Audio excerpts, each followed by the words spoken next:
Now, today I'm going to be talking about something that's come up recently, especially in the news: financial emergencies. Hey guys, it's Justine with Debt Free Millennials, the channel for all things millennial money, debt-free living. This is the channel where I talk about budgeting, how to get out of debt, living a debt-free life. So if you're into that, be sure to hit the subscribe button. You know, at the time of this recording, we are nearly a month into a government shutdown, and that has impacted some of the DFM tribe inside of the private Facebook group. So I got to thinking about financial emergencies and situations that we never want to be in. And I thought I'd ask and reach out to one of my good friends, Kelly Bukovac, who has been through her own set of financial emergencies. Now, she is an awesome millennial rock star. Her and I go way back. We actually attended middle school together and then later on attended K-State, and we're actually in the same sorority. So shout out if you are a Gamma Phi Beta. We are too. And she's here to talk about her financial emergency that she went through. Kelly now runs a fitness and nutrition coaching service, so be sure to check her out on Instagram at FitKLR Nutrition. I'm going to link to her Instagram and her website below, but she is just amazing. All right, so there's a lot of us who have gone through financial emergencies. So Kelly, if you could share your story with us and tell us how you went through your own experience. Hey, what's up, guys? I'm Kelly Bukovac, and I'm so excited that Justine, one of my longtime friends, has asked me to come on here with you guys and share a little bit about a financial emergency that I recently dealt with, and hopefully some of the strategies that I use to help myself and help my fiance will also be useful for you guys. So to start off with a little bit of background, my fiance and I were all set to get married in September of 2017. So in May of 2017, we decided to buy a new house like most young couples do.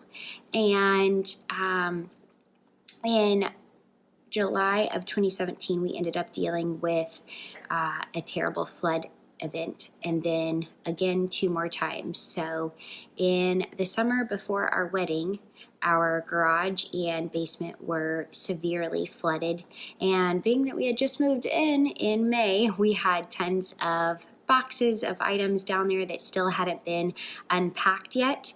So not only did we lose a lot of things that were just in boxes and unpacked, we also lost our brand new washer and dryer, and we were going to have to replace the HVAC, and then since the garage was flooded, we also lost both of our cars. So the cars were flooded out. We did have insurance and we did have extra flood insurance, but unfortunately it does not reimburse you for everything, especially a lot of items that are in the basement. Flood insurance just doesn't cover all of that. So I mean, we had lost so much. This is a huge financial burden for us, and I was very fortunate that Kevin had been a really good saver through his young years and had kind of set himself up for success, and that really helped us out. He was able to pay the insurance deductibles and kind of get things figured out, but I was left feeling very inadequate as I did not have a savings account. I was always able to pay for everything, and I always had everything I needed, but in doing that, I had never had time to save. So like I said, I wasn't feeling like a very good partner. I wasn't able to contribute, and that really weighed really heavy on me. So I knew that to help out our situation, we were going to have to make some really, really big decisions and make some sacrifices. So the first sacrifice we made is we decided to postpone our wedding. So the majority of it had already been obviously planned, and about 75% of it had already been paid for. So it wasn't going to be much more there weren't going to be very many more expenses that we had to cover, but we just knew that this wasn't the right time to keep moving forward with that. So we decided to postpone the wedding. And I also made the very big decision that I was not going to get a new car right away. So I was able to work out with my company to work from home, which I'm still doing that. And basically, I decided that I was just going to Uber wherever I needed to go. And obviously, if I needed to and Kevin was able to, he would take me somewhere or he would let me borrow his car. But for the time being, when I needed to get somewhere, I Ubered. And being that this is the Midwest and Kansas City, we don't have a ton of public transportation, and I'm fortunate that I live in an area where my gym is very close, my grocery store is very close, and some of the other places that I would need to quickly get to are very nearby, so my Uber rides weren't, it wasn't very expensive. It was much less expensive than having a car. I think my most expensive month with Uber, I spent about $175. And prior to that, I was paying over $500 a month for my car, not including my car insurance. So that actually helped so much. You know, as we were dealing with the major financial stressors, I was very, very depressed and crushed, not only about the wedding being canceled, but like I said, I just felt inadequate that I couldn't contribute. So I knew I had to make that huge sacrifice, and it really changed everything. Like I said, I was able to start saving over $500 a month, almost double that really. And that just helped me regain my confidence. I was able to contribute better with Kevin, and I felt like a better partner. And now it's awarded me the ability to, I actually just got another new car after about a year and a half. And it is a car payment that's much more affordable to me.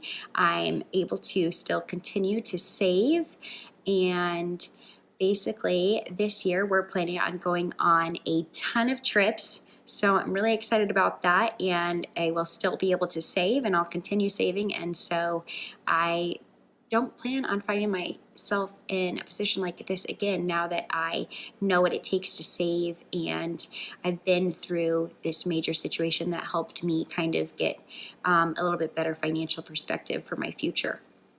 Some of the other things that I did to kind of reduce my spending and help saving is a lot of the little things that I would do monthly, like getting my nails done, shopping for, new clothes more often. And like I said, without a car, I couldn't go to Target once a week and, blow a couple $100 on things that I really didn't need. So it was just kind of reducing the small things, and really all the small things add up, and you end up saving so much more than you ever could have imagined.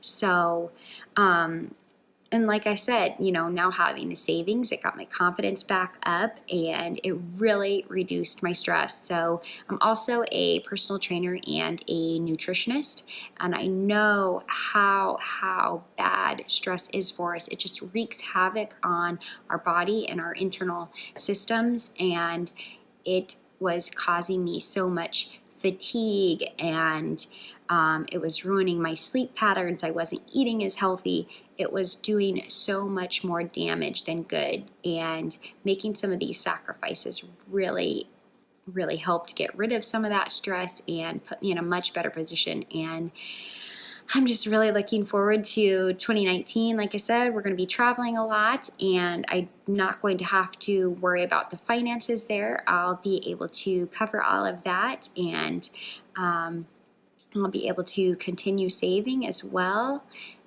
So I really hope that you guys kind of take some of that into consideration, and just remember that some of those sacrifices that seem so big are so worth it in the short period of time, and they really will help you pay off for your future and help you to build the future that you really want and give you a lot more freedom. All right, well, thank you guys so much for listening. Oh my God.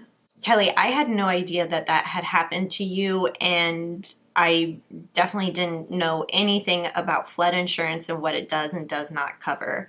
So I think what you've touched on is a really real and raw experience that maybe some of you other viewers have gone through. So comment below if you are willing to share a financial emergency that you've gone through and maybe some tips to help others, because I think what's so important about going through these situations is being able to have that emergency fund, what I call the oh shit fund, in place so that when you do come across those moments of panic and financial stress, that you have a cushion to fall back on. Having a plan for financial emergencies helps alleviate stress, and it helps you come up with the cash very quickly so that you don't put yourself into more debt. You have a plan in place for those emergency situations. So I like to have at least $1,000 in an emergency fund to start, and then as you work your way up, let's build that up to 6 months. So Kyle and I have a 6-month emergency fund specifically set aside if one of us were to lose our jobs or something happened, a medical emergency, a really big catastrophe that we weren't planning for. That money is set aside specifically for those cases. So I would encourage you to do the same. Kelly, thanks so much for sharing your story. And guys, I think she needs to be on YouTube. Don't you agree? So comment below if you liked her story and give her a shout out. I think she's an amazing girl. So let's come together and help get her on YouTube, people. Remember, saving for the oh shit moments is what helps you become financially fearless.